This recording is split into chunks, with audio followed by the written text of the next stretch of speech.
साहब, बहुत देर से आपने मुझे यहाँ बेड पर बांधा हुआ है, लेकिन ये तो बताइए कि इस फिल्म की शूटिंग कब शुरू होगी? ये कोई छोटी मोटी फिल्म नहीं, बल्कि बहुत बड़े बैनर की अडल्ट फिल्म बनेगी, इसीलिए थोड़ा टाइम लग रहा है। जब तक तू ऐसे ही आराम से लेटी रह और अपना मूड बनाती रह, जल्द ही तुझे बहुत मजा आने वाला है। मोहम्मद शफी ने इतने प्यार से कहा कि रोजलिन फिर खामोश हो गई। आधी रात का वक्त था और तेज हवा चल रही थी। वो रात कोई आम रात ना होकर कुछ ज्यादा ही डरावनी और रोंगटे खड़े करने वाली रात थी। एक खूबसूरत सा कमरा और उस कमरे के बेड पर एक खूबसूरत औरत को काले रंग की शिमर की साड़ी पहनाए लिटाया हुआ था। उसके हाथों और पैरों को बेड के चारों कोने में बांध दिया गया था और उसकी आंखों पर काले रंग की पट्टी बंधी हुई थी। लेकिन कमाल की बात यह थी कि यह औरत किसी भी तरह का कोई विरोध नहीं कर रही थी, बल्कि उस औरत के चेहरे पर एक प्यारी सी स्माइल थी। उस औरत का नाम ही था रोजलिन। रोजलिन, शूटिंग शुरू हो रही है।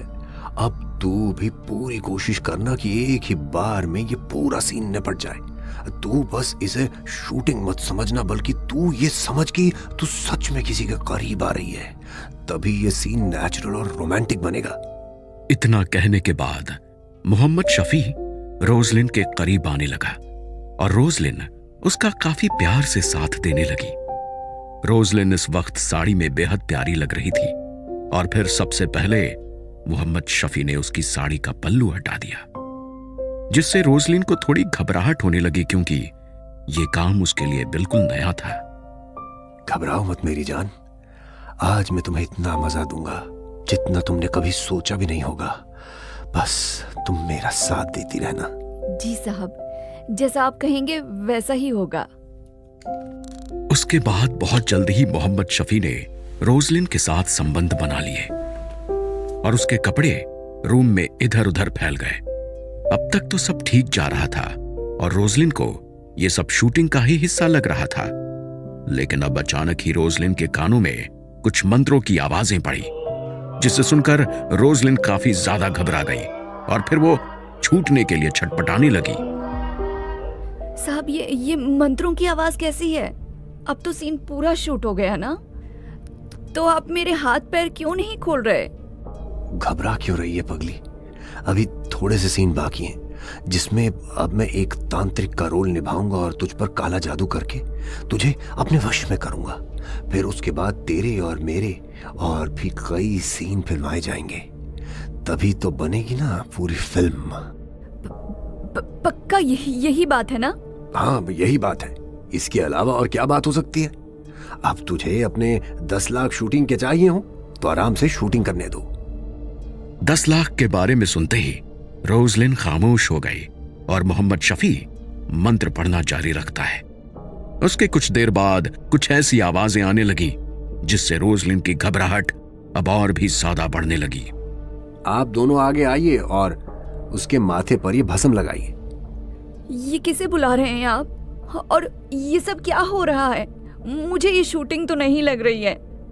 आपने तो बस एक सीन की बात की थी, तो ये सब क्यों कर रहे हैं? इसकी बातों पर ध्यान मत दीजिए। अब सही समय आ चुका है इसकी बलि देने का, इसीलिए जो जो मैं बोल रहा हूं वो जल्दी से कीजिए। रोजलिन ने जैसे ही बलि का नाम सुना तो वो समझ गई कि वो अब फंस चुकी है।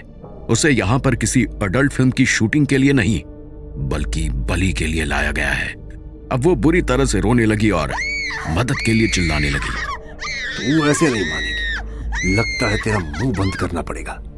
उसके बाद मोहम्मद शफी ने उसके मुंह में कपड़ा ठूंसकर बंद कर दिया, जिसकी वजह से उसकी चीखें अंदर ही घुट कर रह गईं। मोहम्मद शफी जो कहता, उसके साथ खड़े 2 लोग वो सब करते। फिर शफी ने एक बड़ा सा खंजर उठाया और जोर जोर से हंसने लगा।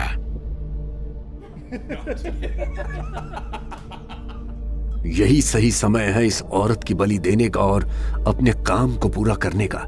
देखना, इसके बाद तुम दोनों इतने अमीर हो जाओगे कि जितना तुम सोच भी नहीं सकते। ये लो खंजर और काट कर चढ़ा दो इसे शैतान को। वो औरत जोर से चिल्लाई और फिर देखते ही देखते वहां पर सन्नाटा पसर गया। आखिर कौन था ये मोहम्मद शफी? ये क्यों दे रहा था रोजलिन की बलि? कौन से दो लोग थे उसके साथ इसमें शामिल? इन सभी सवालों के जवाब जानेंगे हम अगले आने वाले एपिसोड में।